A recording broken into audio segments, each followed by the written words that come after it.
Salut à toutes et à tous, je vous souhaite la bienvenue dans un nouveau numéro du Let's Try Podcast. Bienvenue chers trailers, chers trailers, et même celles et ceux qui ne le sont pas, vous savez que dans le LTP, tout le monde est le bienvenu, à partir du moment où on est dans la bienveillance et on est curieux de découvrir le passé, l'avenir et l'histoire de nos invités. Dans cet épisode un petit peu spécial, un épisode de nouveau en anglais, donc je vous propose en deux versions, originale et puis une version française doublée. Je remercie d'ailleurs par la même occasion toujours Tracy qui m'accompagne sur cet exercice et qui le fait superbement bien. Merci pour le temps bénévole d'ailleurs, je tiens à le souligner, qu'elle met au service du LTP, donc je la salue très fort. Avant de passer à la présentation de l'invité du jour, je souhaitais vous rappeler que vous pouvez rejoindre la communauté des Patreons, c'est la communauté des soutiens du LTP. Et pour quelques euros par mois, vous pouvez mettre votre pierre à l'édifice du projet. Et voilà, vous pouvez accéder à tout un tas de contenus. Donc rendez-vous sur patreon.com/Let's Try le podcast. Allez, passons maintenant à la présentation de l'invité du jour. Aujourd'hui, j'ai eu l'honneur et le privilège de m'entretenir avec Jeannette Ng, qui est la nouvelle présidente depuis septembre 2021 de l'ITRA, l'International Trail Running Association, et je la remercie pour le temps qu'elle m'a accordé dans un emploi du temps plus que chargé. Et vous allez le voir, elle est avocate de profession, elle arrive dans le monde du trail running il y a à peu près 20 ans, et elle est d'ailleurs la cofondatrice et la co-organisatrice du Vibram Hong Kong 100, un ultra trail qui a lieu à Hong Kong, et elle entre dans l'organisation de l'ITRA tout d'abord en tant que trésorière et finalement devient présidente après la démission de Bob Crowley fin 2021. Allez, j'espère que vous allez apprécier notre échange. Nous allons évoquer tout plein de sujets utiles par rapport notamment aux index de performance, et vous allez voir, j'espère que cela va vous apprendre énormément de choses. Allez, je ne vais pas vous faire patienter plus longtemps. Voici ma conversation avec Jeannette Ng. Aujourd'hui, je suis avec Jeannette Ng. Comment allez-vous, Jeannette? C'est un plaisir de vous recevoir dans le podcast. Merci beaucoup, Nico, de m'avoir invité à votre podcast. Jeannette, tout d'abord, est-ce que vous pourriez vous présenter en quelques mots, s'il vous plaît? Je m'appelle Jeannette, comme vous l'avez dit, et mon nom en chinois est Nsawa. J'habite à Hong Kong et en fait dans un parc national au nord-est de Hong Kong. C'est un endroit magnifique et je vous invite tous à venir. Je suis organisatrice de courses moi-même et j'organise une course qui s'appelle Vibram 100 qui a lieu chaque janvier à Hong Kong. Et comme vous, Nico, je suis une traileuse avide et j'aime beaucoup aussi courir sur les routes. Donc j'aime faire tous les deux. Je suis aussi présidente de notre association locale de trail qui s'appelle le Trail Runners Association of Hong Kong, que nous avons créé il y a quelques années maintenant. Et donc aujourd'hui, c'est le septième jour de l'année lunaire et le 7e jour, et nous l'appelons la journée du peuple. Donc c'est l'anniversaire de tout le monde. Et je vous souhaite à tous un joyeux anniversaire. Ok, thank you.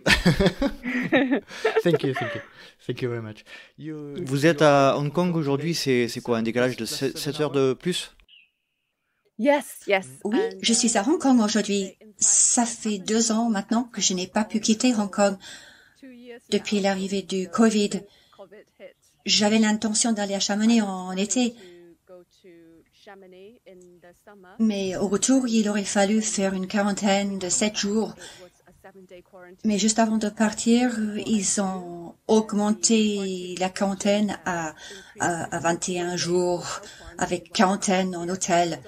Quand j'arrivais à la maison, donc j'ai vite annulé mon voyage, parce que je n'aurais jamais pu supporter une quarantaine dans un hôtel de 21 jours. Non, pour moi, ce n'est pas possible. Jeannette, est-ce que vous pouvez nous parler de votre enfance, votre environnement familial et la place que tenait le sport dans votre vie à cette époque? Je suis la deuxième dans une famille de 5 enfants. On est 4 filles et un garçon. Notre famille est très proche. Avec mes sœurs, on a grandi ensemble, en même temps, et on faisait tout ensemble. Nous avons aussi beaucoup de cousins avec qui on faisait beaucoup de choses ensemble.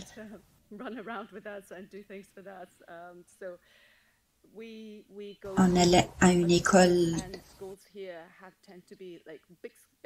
où les écoles ici à Hong Kong ont tendance à avoir de grandes classes. Donc, par exemple, dans ma classe, on était 40 élèves. Oh. J'ai grandi à Hong Kong, une ville très animée, et donc mon enfance était animée et dynamique aussi. Ici, l'éducation est primordiale.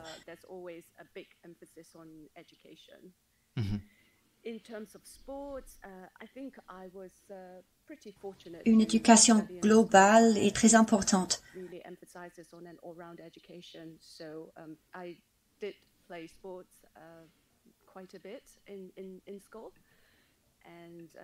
J'ai fait beaucoup de sport à l'école et j'ai spécialisé dans les 400 et 800 mètres et les randonnées. Le randonnée est quelque chose que j'ai adoré. Donc, je pense quand je regarde mon enfance, c'était une enfance heureuse et assez typique d'une fille de Hong Kong, où j'ai vécu jusqu'à l'âge de 17 ans. Après, je suis partie au Royaume-Uni afin de terminer mes études.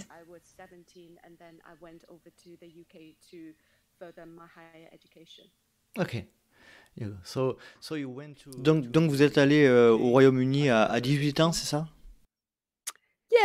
Oui, quand j'avais 17 ans, j'ai reçu une bourse du gouvernement de Hong Kong et je suis allée à une école au Pays de Galles.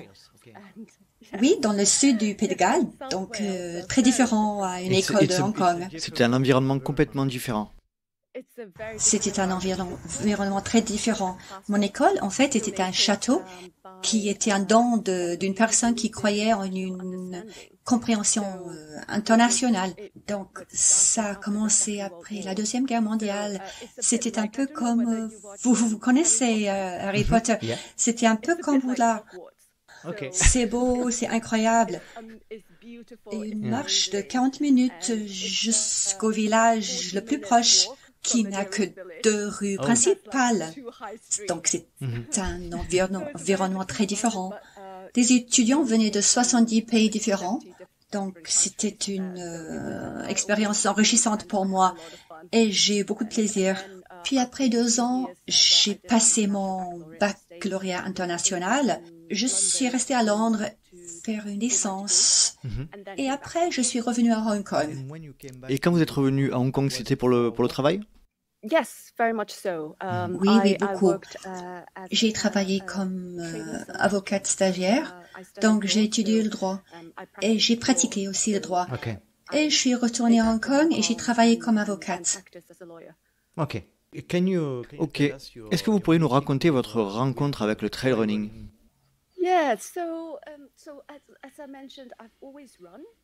Oui, comme j'ai dit, j'ai toujours couru, même quand j'étais jeune, mais j'ai arrêté un peu quand j'étais au Royaume-Uni. Je pense que d'autres poursuites ont pris le dessus. Mais quand je suis revenue à Hong Kong, j'ai rencontré mon mari actuel et lui, il venait d'arriver à Hong Kong. Il venait du Royaume-Uni. Il aimait bien, lui, sortir, courir un peu en ville. Donc, bizarrement, j'ai recommencé le trail parce qu'on avait commencé à courir ensemble. Et c'était à cette époque-là aussi que les trails étaient un secret caché de Hong Kong. Les gens connaissent Hong Kong pour sa cuisine et pour ses magasins, mais personne ne sait qu'Hong Kong est un endroit pour courir. Donc, on a commencé à courir, mais c'était presque comme une antidote au stress de la vie professionnelle que nous menions. Et j'ai commencé, je me rappelle la première fois, C'était un chemin out and back et je ne connaissais pas ça. J'ai suivi, j'ai fait 4 mètres, c'était difficile, je me suis dit 4 kilomètres, comment je vais faire ça? Et je me rappelle, comment ça, est-ce que je peux faire ces distances-là? Et après, il fallait revenir. Et je suis sûre que vous êtes comme ça aussi, Nico. On a continué de plus en plus de distances longues et ça a commencé comme ça. Vous êtes la cofondatrice du Vibram Hong Kong 100. Est-ce que vous pourriez nous raconter le commencement de votre histoire avec cet événement? Donc, j'ai commencé à courir quand je suis revenue à Hong Kong. Sur les trails, il y avait une course très célèbre à Hong Kong qui s'appelle Oxfam Trail Walker. Il s'agit de 100 km. Ça a commencé dans les années 80. C'est une compétition d'équipe. Donc, il faut les équipes de 4 personnes. Et c'était vraiment le trail, la grande distance de Hong Kong à cette époque. Sinon, il y avait des courses plus courtes. Donc, j'ai commencé à faire le Trail Walker en 1999. Et encore une fois, je voulais juste me tester. Avoir des défis de plus en plus grands. Mais à Hong Kong, il n'y avait pas de course individuelle de 100 km. Donc, il fallait aller à l'étranger pour faire ces compétitions. Quand on était en Australie, on faisait le Ultra Trail d'Australie. Mon mère et moi, on s'est dit, c'est juste un voyage tellement beau, magnifique, une expérience vraiment super. Donc, on s'est dit, pourquoi Hong Kong n'a pas une chose pareille? Donc, je voulais dire, on a ces beaux paysages, mais on n'avait pas de compétition individuelle pédestre. Et faire une course individuelle, c'est très différent. Ce n'est pas la même chose qu'une compétition d'équipe. Ça ne nécessite pas les mêmes choses. Donc, on s'est dit, allez, on va organiser une course pour nos amis de la communauté du trail à Hong Kong. Et on a commencé comme ça. On a fait l'Ultra Trail d'Australie en 2010 et nous avons organisé l'événement ici en 2011. En fait, c'était le mois le plus froid et sec à Hong Kong, au mois de janvier. Et je me rappelle de la première année de cette époque. Il fallait préparer les formulaires d'inscription et les copier, tout avec du papier et les brochures. Et on était là, à la fin des événements, en train de distribuer ces papiers, à supplier les gens à s'inscrire à notre course. Et puis, quand on partait au travail le matin, on avait un pari, on se disait, oui, on se demande, voilà, combien d'inscriptions on va recevoir aujourd'hui dans notre boîte à lettres. Donc, la première année, on a eu 175 inscriptions avec 150 personnes qui sont arrivées à la ligne du départ. Et je me rappelle, parce qu'on voyait tous ces papiers d'inscription, et puis il fallait rentrer toutes les données dans notre ordinateur. Je me rappelle même de leur nom. C'était une relation différente. Et l'événement est devenu de plus en plus populaire. Et nous avons tellement de monde et nous continuons à chérir ces souvenirs. Et dans mon bureau, j'ai toujours une photo de la première année avec l'arc du départ gonflable, avec une petite bannière au milieu. Et nous, on était au départ avec tout le lot des Lego des sponsors qui s'envolaient parce qu'il y avait tellement de vent. Et ça a commencé comme ça. Et quand on est arrivé à la 4e édition, on a dû faire un tirage à sort parce qu'il y avait tellement de monde qui voulait y participer. C'était encore incroyable. Je pense la première année est très mémorable. Puis il y a ces coureurs. Et puis il y en a 30 qui viennent chaque année à l'événement encore. Et c'est très sympa de les voir revenir chaque année. Ils reviennent depuis 20 ans? Oui, 10 ans. La compétition physique a eu lieu pendant 10 ans, mais depuis 2 ans, à cause du Covid, il n'y a eu que la compétition virtuelle. Mais oui, même l'événement virtuel, il le faisait à l'étranger. Et juste faire partir de ça, c'est comme une réunion chaque année. Est-ce que vous pouvez nous raconter votre meilleur souvenir en tant qu'organisateur de cet événement? As I said, the reunion, the meeting new friends, le rencontre avec de nouveaux amis, se réunir avec de vieux amis, c'était quelque chose que j'adore. Ça m'ouvre les yeux à tellement d'histoires. J'adore écouter les histoires des participants, voir leur visage quand ils traversent la ligne d'arrivée. On a eu même des demandes en mariage. Il y a des coureurs qui avaient l'idée de descendre à genoux, faire la demande en mariage. Donc, on les aidait à organiser la surprise. Oui, c'est des souvenirs pour moi, super pour moi. Et je me sens privilégiée de faire partie de ça. Et comme vous le savez, organiser un événement nécessite l'effort des centaines de personnes. Et juste pouvoir faire connaissance de ces gens, construire quelque chose ensemble, je pense que c'est quelque chose pour moi qui m'épate encore. Comment les gens sont prêts à donner leur temps et leur énergie et l'amour du sport et juste d'être là à se soutenir les uns et les autres. Magnifique. C'est un magnifique sport, un magnifique événement. Est-ce que vous pouvez nous expliquer la place du trail running en Asie et plus spécialement à Hong Kong?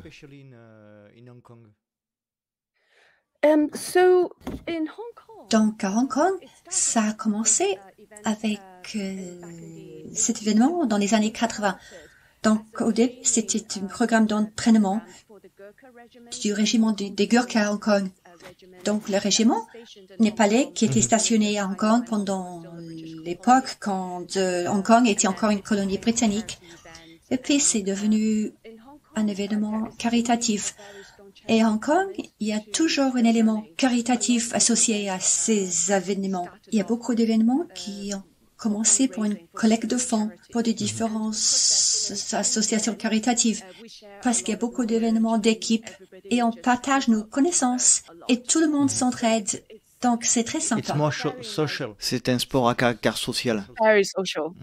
It's a very social sport. C'est un sport très social. Donc, nous allions dans les collines et tout le monde se relâche de leurs soucis de la semaine. Et on arrive ensemble dans les collines et on se sent revitalisé après. C'est très accessible parce que notre ville où on habite, c'est tout près. Et même pour les coureurs étrangers, on a une fantastique infrastructure ici. Donc, vous venez là, vous arrivez tout de suite à la montagne. On a des coureurs qui viennent de Singapour, qui viennent juste pour le week-end. Ils prennent un vol de nuit de Singapour jusqu'à l'aéroport de Hong Kong. Ils déposent leurs bagages et puis commencent à courir et à s'entraîner. Parce qu'ici, on a des montagnes, tandis qu'à Singapour, c'est très plat. Puis ils rentrent le dimanche soir. C'est vraiment un endroit très sûr, avec les montagnes et tout. It's a paradise. It's paradise of trail running. C'est juste un paradis. Et on adore être ici. Et les trails a pris beaucoup plus d'importance. Et notre événement était la première course individuelle longue distance. Et depuis, on a eu des courses de distance équivalente ou même plus. Et puis, le nombre de personnes qui participent est phénoménal. Ce n'est pas une activité de niche dans le sens où ce n'est pas que les gens qui cherchent un sport extrême qui participent. Beaucoup de gens, par exemple, le font cette année. On a, par exemple, organisé un événement virtuel en Kong 100 avec 3 distances. Même la distance la plus courte, il y a des enfants de 9 ans qui viennent avec leur famille ou quelqu'un d'autre. Il y en a même qui viennent avec leurs chiens, leurs animaux domestiques. À l'autre extrémité, nous avons les élites qui se battent pour la première place. C'est super.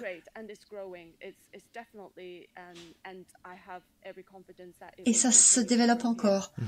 J'ai confiance que ça va continuer à se développer et de devenir de plus en plus populaire.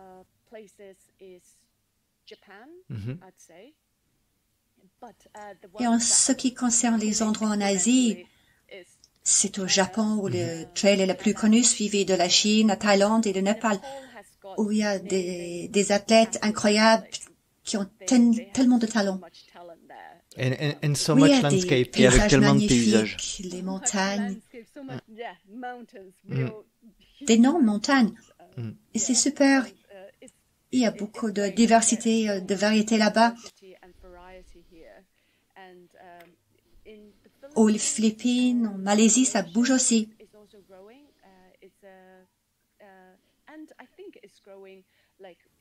Et je pense que ça évolue de différentes façons. Chaque pays, chaque culture emmène sa propre version et leurs interprétations du trail. Ce qui est fantastique à voir. Can you explain Pouvez-vous nous expliquer le début de votre histoire avec ITRA, avec l'association ITRA, et quelle image aviez-vous de cette organisation avant d'y entrer? Donc, ça fait très longtemps que je suis avec l'ITRA.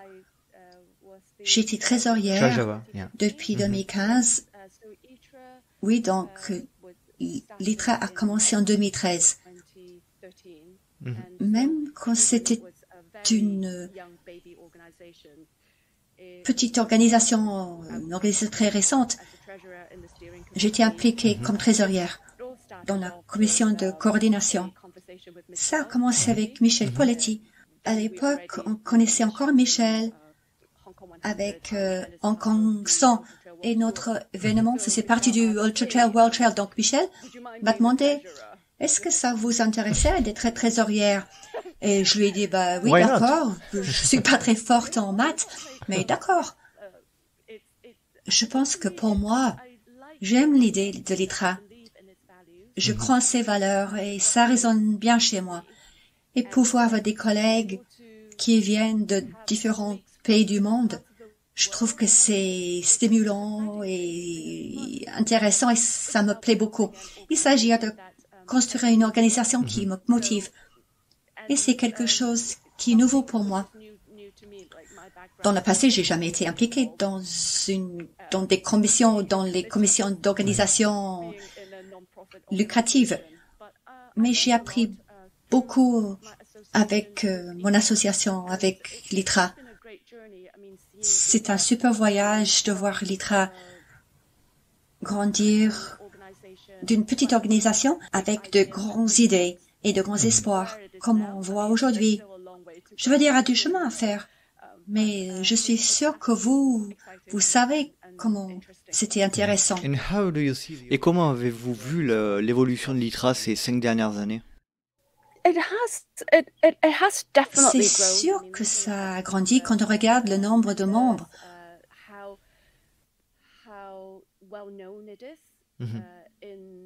Et comme c'est connu dans les communautés et dans de nouveaux endroits où le trail commence juste maintenant à se développer. Ça me paraît comme si tout le monde sait ce que c'est l'ITRA maintenant. Et c'est une organisation qui peut aider les coureurs et les organisateurs aussi. Nous avons beaucoup de projets et c'est comme ça depuis le premier jour. Et en fait, cette organisation dépend aussi de nos ressources. Et puis, pour être franche, nous n'avons pas beaucoup. Ce que nous avons, c'est la passion et les personnes dévouées qui croient en l'idée de l'ITRA. Nous avons une équipe de personnel à mi-temps et à plein temps, dont 5 basés à Chamonix. Pour les raisons historiques, ils sont à Chamonix et ils sont super. Ils croient vraiment à ce que fait l'ITRA. Ils travaillent de façon très proche avec l'équipe là-bas. Il y a beaucoup de projets, il y a beaucoup d'essais et d'erreurs. Il y a des projets qui marchent, il y en a qui ne marchent pas. Donc, je pense que le sport lui-même, on est dans un endroit où ça se développe. Mais il reste beaucoup de choses à apprendre. Est-ce que vous pouvez nous expliquer comment vous êtes devenue la première femme présidente de l'ITRA? Et quel a été votre sentiment à ce moment? So when Bob Crowley resigned in Donc, September quand last year, Bob Crowley a donné sa démission en septembre de l'année passée, on devait trouver un remplacement du président de la commission de coordination. Et j'ai été nommée par la commission de direction. Et je me suis dit, je pense que l'ITRA a beaucoup de choses à faire et je suis prête à faire de mon mieux. Et c'est comme ça que ça s'est passé. C'était pas quelque chose que j'avais planifié.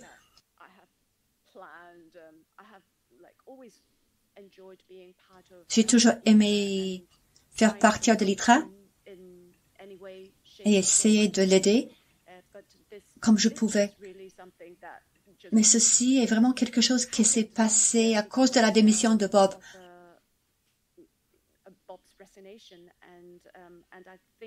Et je pense que c'est quelque chose que je peux faire. Et j'espère qu'il y a des choses que je vais pouvoir faire afin d'emmener l'ITRA à un niveau supérieur et lui donner de l'importance qu'elle mérite. Comme première femme présidente, je suis honorée. Je trouve que ça plaît à beaucoup de gens. Il y a beaucoup de personnes qui sont venues me dire qu'ils sont très contents pour moi et contents que l'ITRA a une présidente.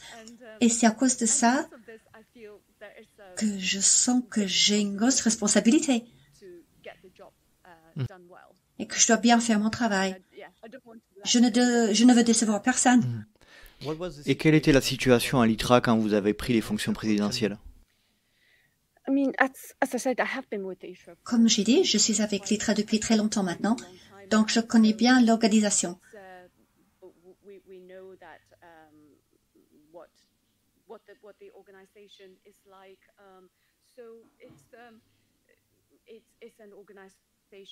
C'est une organisation qui a une commission de coordination de 16 membres.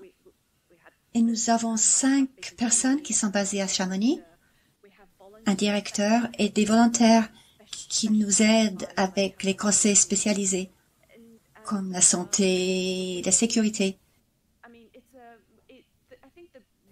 Je pense que quand j'ai pris la place, le plus grand changement, c'était déplacer l'indice de performance vers un système séparé de LiveTrail. Et c'était une priorité du moment. Comment installer le système et le faire marcher. C'est toujours un peu boiteux, mais on essaie de nos mieux de résoudre les problèmes que nous avons. Et c'était le problème principal à l'époque. Mais on espère que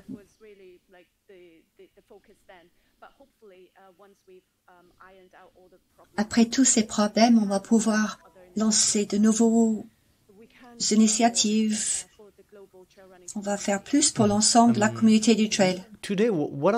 Aujourd'hui, quels sont les objectifs et les buts de l'ITRA en tant qu'association internationale du trail running?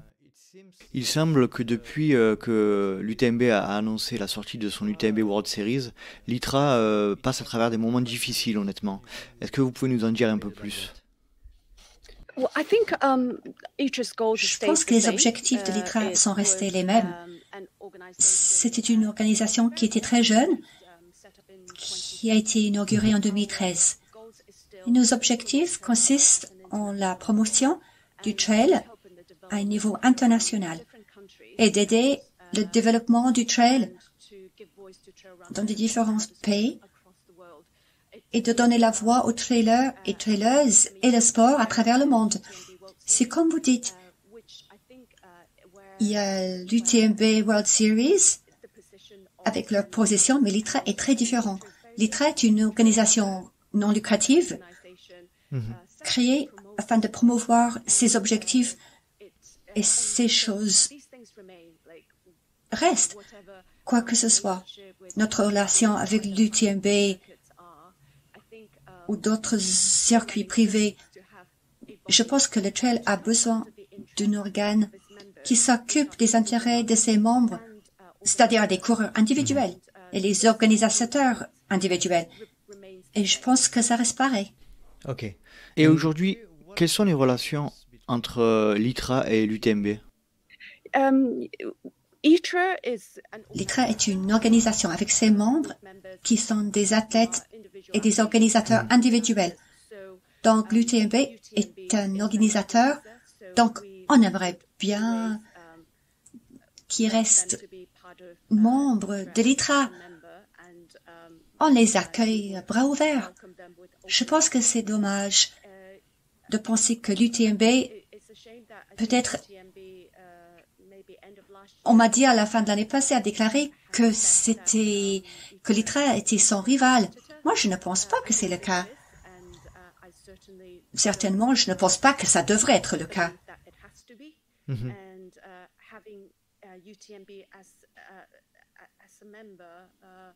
Et avoir l'UTMB comme membre serait une très bonne chose pour le sport. UTMB is a great event. I mean, the World Series, I'm sure, would be a very good series. But UTMB and the World L'UTMB est un énorme événement, mais c'est un groupe d'événements. Tandis que nous, notre objectif sera toujours les organisateurs. Nos priorités. Les coureurs, les organisateurs qui participent dans le sport du trail. Et même si ça énerve beaucoup de gens, je trouve que pour l'ITRA, la relation que nous avons avec un circuit, un très bon circuit.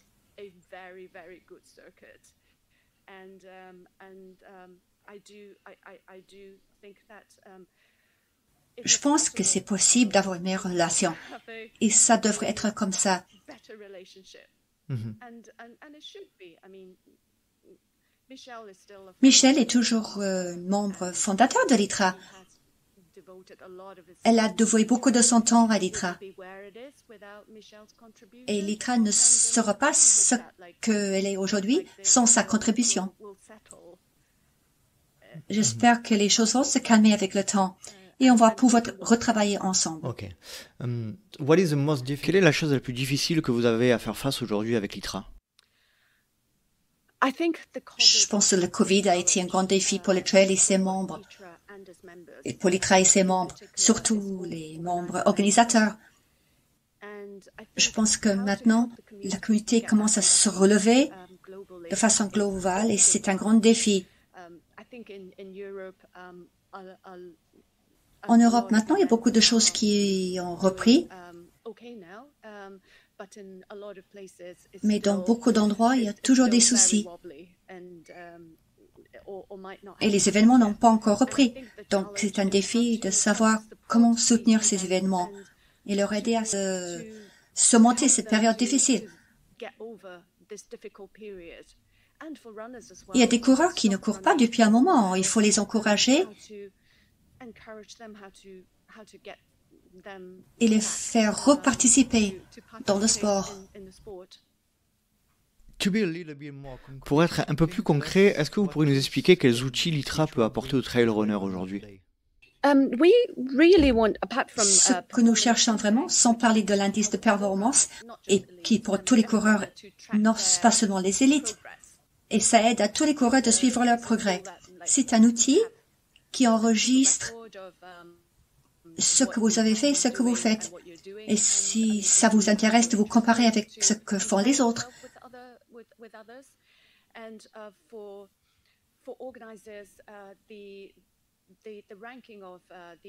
Pour les organisateurs, l'évaluation et la progression des événements est un outil. Mhm. Et bien sûr, on a besoin de raffiner tout ça. Le trail est un de ces sports qui a beaucoup de diversité. Et ces outils, on peut continuer à les reviser.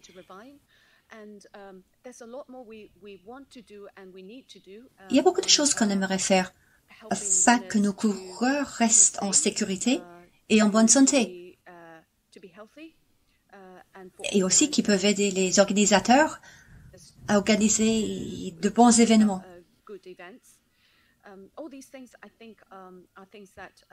Ce sont des choses qu'on devrait faire et on a besoin d'une organisation indépendante pour faire ça. Et aussi, afin de revendiquer les droits et les intérêts des coureurs et des organisateurs et d'emmener le sport à un niveau supérieur. On espère que ces choses, on va pouvoir aider l'ITRA à les réaliser. Et ce voyage va faire bénéficier les coureurs ainsi que les organisateurs. C'est un peu difficile pour nous, en tant que trail runner, de comprendre la différence entre l'ITRA Performance Index et l'UTMB Running Index. Est-ce que vous pourriez nous expliquer la différence qui existe entre les deux?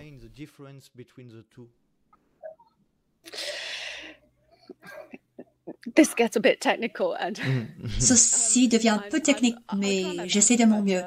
Mais je n'ai pas l'algorithme détaillé et je ne connais pas du tout la formule de l'UTMB. Donc, je ne peux parler que de notre cas. Donc, avec le nôtre, nous avons une approche similaire. Quand nous avons décidé d'avoir notre propre système, nous avons essayé d'assurer une transition aussi douce que possible.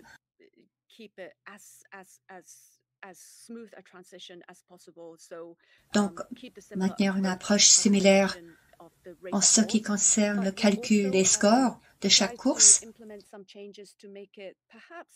Et on a aussi essayé d'introduire ces changements afin de rendre les choses plus précises et plus justes, on prend en compte les facteurs principaux de la distance et de l'élévation que vous connaissez. Mais aussi, on voulait rajouter les choses comme l'attitude moyenne et la pondération des scores que nous avons l'intention d'affiner aussi. Par exemple, au lieu d'accorder beaucoup d'importance à un score isolé de vos 5 meilleurs scores depuis 5 ans, on essaie de regarder la consistance de vos résultats. Donc, pour quelqu'un qui a de bons résultats pendant 2 courses, au plus,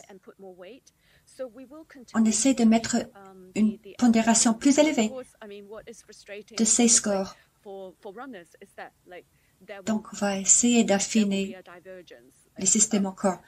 Et ce qui est frustrant, bien sûr, encore pour les coureurs, c'est qu'il y aura une divergence. L'ITRA aura sa façon d'évaluer la performance et l'UTMB aura la sienne. Mais généralement, c'est pour ça que vous allez commencer à voir de différents scores pour des différents coureurs. Honnêtement, c'est difficile pour nous en France car, comme vous devez le savoir, l'ITRA est très lié à l'UTMB et nous avons du mal à comprendre quel est vraiment l'objectif de l'ITRA Performance Index aujourd'hui. Yeah, I mean, I do recognize the frustration. Oui, je comprends la frustration. Si vous pensez que vous avez fait 5 courses, pourquoi au lieu de l'ITRA, vous avez ce score et puis au lieu de l'UTMB, vous avez un autre?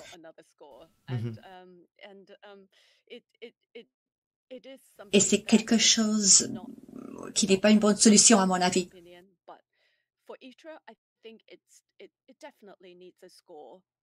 Et je pense qu'on a besoin d'un score pour chaque course. Parce que les membres de l'ITRA sont des individuels et les organisateurs du monde entier. Et ça ne change rien. Si vous êtes ce petit ou grand pour nous, la taille de votre événement,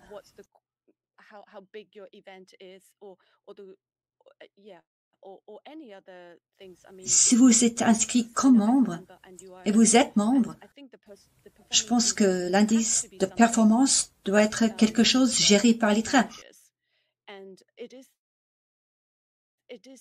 Et c'est un score qui est reconnu par la World Athletic.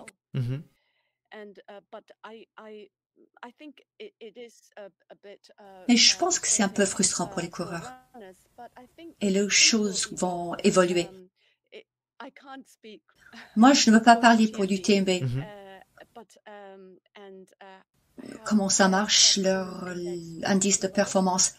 Mais l'approche de notre système, nous voulons trouver un indice qui est aussi précis que possible afin de bien refléter la performance des coureurs. Et donc, où que vous soyez, quoi que soit votre course, vous pouvez vous comparer votre performance avec quelqu'un de l'autre bout du monde. Mhm. Ok. Go ahead. Nico, je reviens sur votre commentaire où vous dites que l'ITRA est très lié à l'UTMB et que c'est la perception en France. Et c'est totalement compréhensible parce que Michel était président pendant 2 mandats.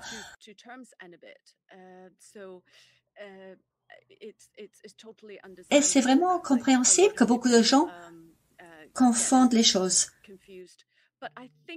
Donc, je trouve que de plus en plus de personnes arrivent à voir la différence maintenant et voient que la séparation de l'ITRA, qui était une organisation non lucrative, avec un objectif simple, et l'UTMB, qui est un circuit.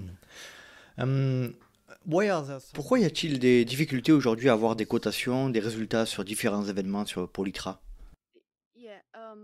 Et je pense que quand vous dites de différents événements, vous parlez des distances, de la distance des événements.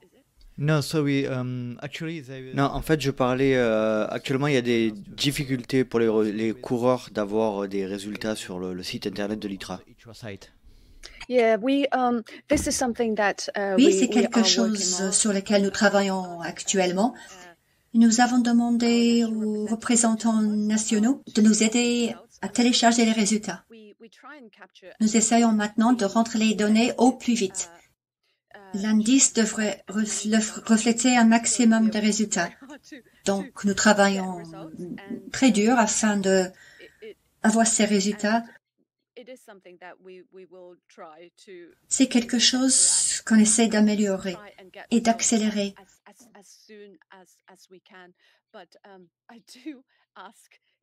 Je demande de la patience des coureurs parce que je sais que notre équipe à Chamonix travaille très dur. Et c'est une petite équipe, mais nous essayons de faire mieux.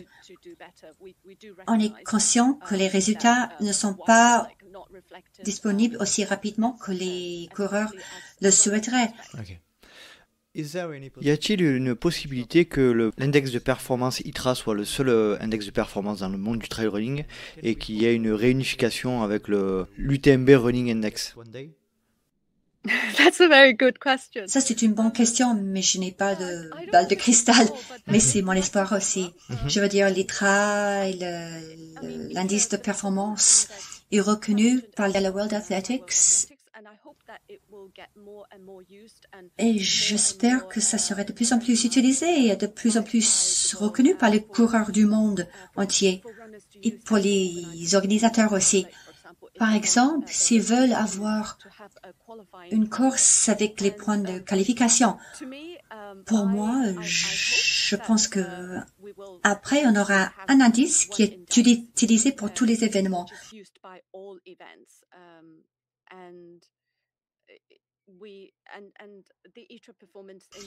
Et l'indice de performance de l'ITRA, pour nous maintenant, ce qui est bien, c'est que on peut le contrôler, on peut l'affiner et on peut l'adapter et l'améliorer.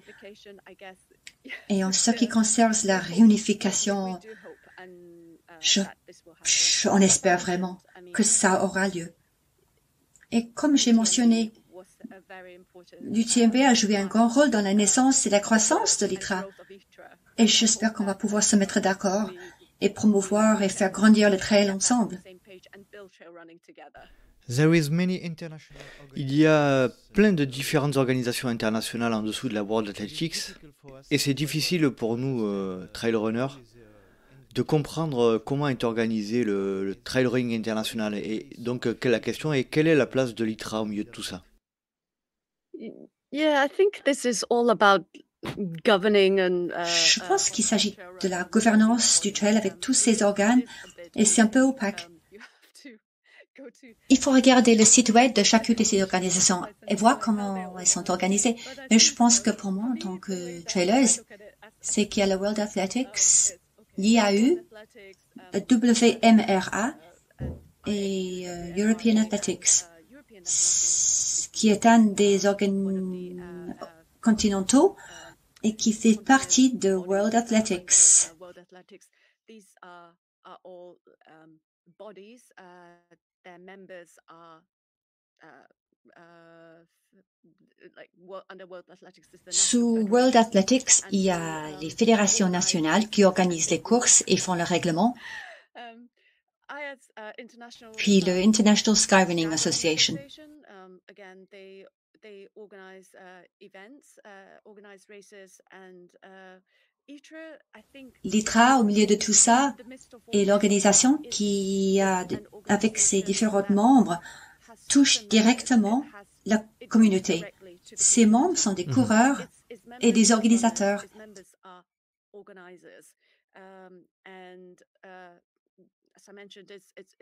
Et comme j'ai mentionné, son rôle est de promouvoir les intérêts des coureurs.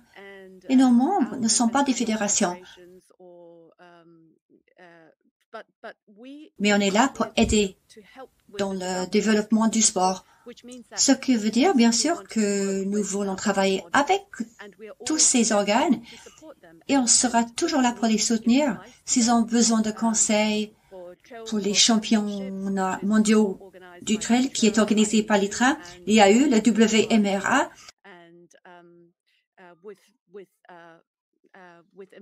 Et avec la collaboration de World Athletics. Nous travaillons tous ensemble dans le sport.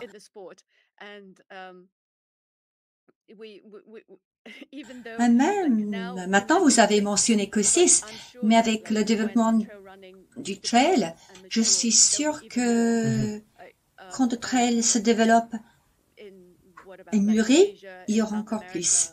Pour l'Asie, l'Amérique du Sud, il y a d'autres organes aussi. Mais je pense que nous avons tous des rôles différents à jouer dans le sport. OK. Quelle est la relation entre l'ITRA et les différentes organisations nationales comme la FFA en France? Donc, la FFA est une fédération nationale et comme toutes les autres fédérations nationales, on sera plus heureux et on aimerait bien collaborer avec elle.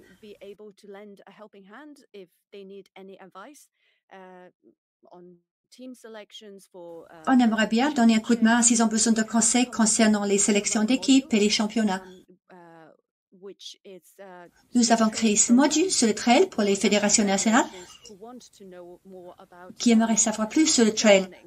Donc, on a des conseils qu'on aime bien donner aux fédérations directement. Nous avons aussi créé ces lignes directrices et ces protocoles sur la sécurité et la santé, qu'on sera très heureux de partager avec les fédérations nationales. Est-ce que vous travaillez encore avec le programme de contrôle antidopage Quartz? No, we don't.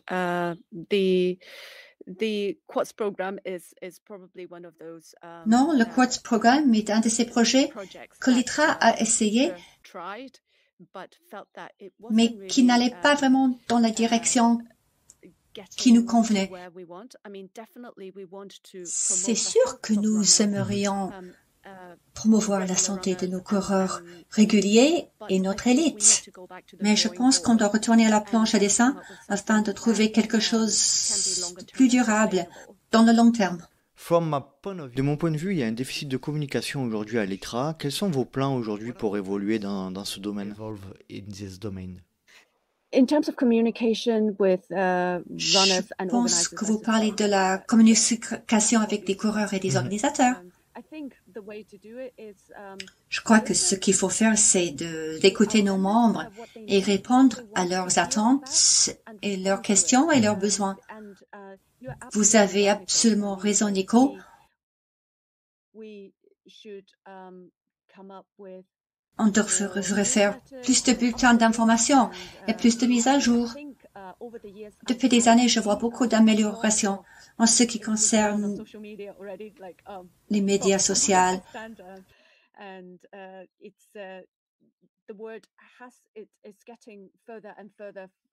De plus en plus de gens de la communauté du trail commencent à savoir ce que c'est l'ITRA. Il y a beaucoup de choses à faire encore. Et puis là, on est en train de parler des centaines et des milliers de coureurs et d'organisateurs. On doit essayer de subvenir à leurs besoins. Mais par exemple, en ce qui concerne les langues, on a besoin de parler plusieurs langues afin de toucher ces communautés, à communiquer avec elles. On a besoin de plus de personnes qui connaissent l'ITRA, plus de volontaires qui nous aident quand il s'agit de communication. Mais une chose que j'aimerais mentionner, c'est que notre équipe à Chamonix fait vraiment du bon travail.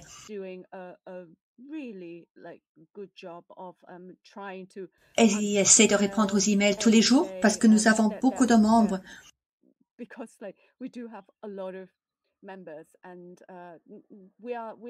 On essaie d'améliorer ce que nous faisons. Et je pense que ça nous revient aussi. On a besoin de trouver une meilleure façon de communiquer.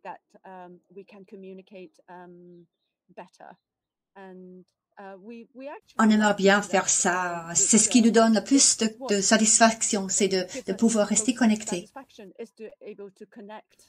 Yeah. Aujourd'hui, si un trailer ou un organisateur souscrit à l'ITRA, qu'est-ce que l'ITRA lui apporte? Je pense que quand on est membre,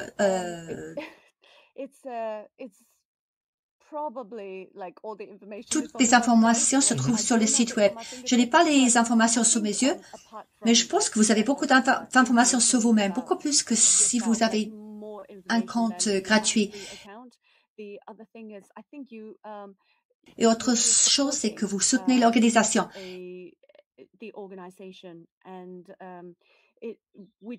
Nous avons besoin de soutien. Et on essaie de lancer des projets et on espère que les coureurs peuvent nous aider en devenant membres.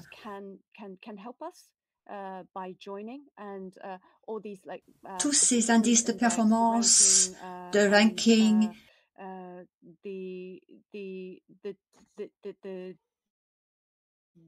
et du développement de ces listes de départ pour les organisateurs. Toutes ces choses, on essaie de les développer. Et franchement, ça ne coûte pas très cher. Je pense que pour les coureurs, ça coûte 8 €. C'est-à-dire, c'est un prix d'un déjeuner. C'est 8 € par an. Pendant une année, et on espère que avec ça, vous soutenez l'organisation et vous croyez en ses valeurs. Et on va fournir plus de services. Je pense qu'une chose qu'on aimerait bien faire, c'est de connecter les coureurs autour du monde et faire pour que le monde reste connecté le maximum en ce qui concerne le trail. Ok. Comment voyez-vous le futur du trail running? Vaste question. It's a very hard question, but I think it will just grow. There will be more players. À mon avis, ça va se développer. Il y a plus de joueurs, plus de personnes qui s'intéressent au sport, soit en pratiquant le sport, soit en soutenant ou en sponsorisant le sport. Vu la croissance très rapide, je pense qu'il y a des statistiques qui montrent une croissance à 2 chiffres chaque année pendant la dernière décennie déjà. On va avoir sûrement de la croissance dans les événements de ma région, même dans les petits événements. Et je pense qu'il y aura de plus en plus de diversité, en même temps que plus de personnes trouvent des idées ce que le trail devrait être. Et je pense qu'il y aura plusieurs façons de pratiquer le trail.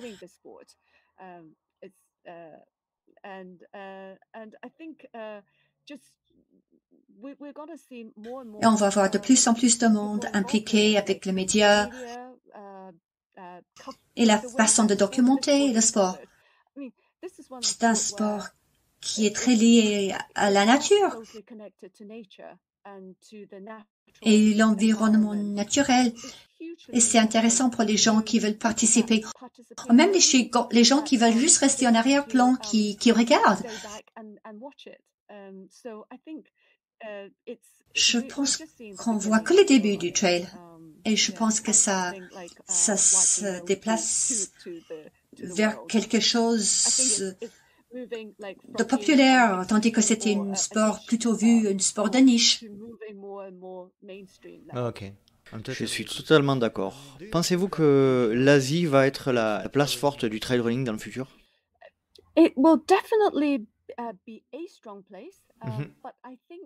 Ça va se développer, je pense, partout.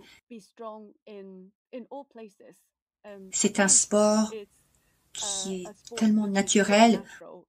Vous n'avez pas besoin d'être une grande athlète afin d'y participer.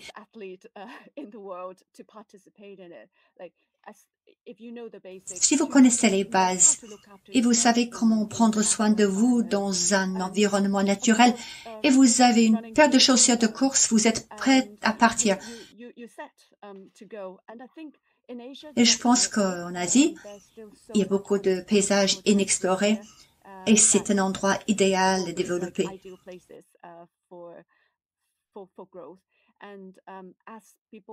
Et quand les gens deviennent de plus en plus riches et en plus de plus en plus de moyens, ils auront le temps de pratiquer ce sport.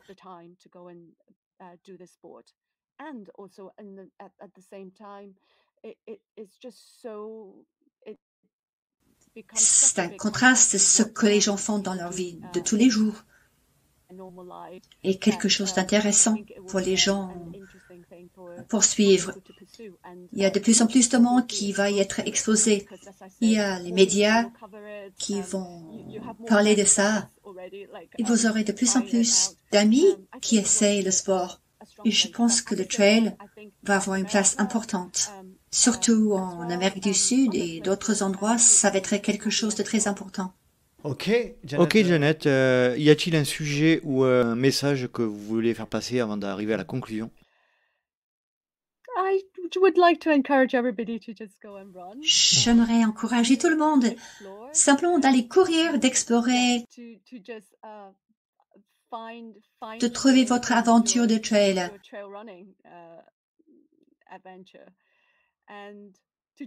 Et de devenir membre de l'ITRA et nous soutenir. Ok. Janet, un immense merci pour votre temps. Et peut-être allons-nous nous croiser un jour à Hong Kong. In Hong Kong. Merci beaucoup, Nico. Et je me réjouis vraiment de vous voir bientôt à Hong Kong, Nico. Ça m'a fait très plaisir de vous parler et je vous remercie de m'avoir donné l'occasion de parler avec vous. C'est un plaisir. Merci, à bientôt, Janet.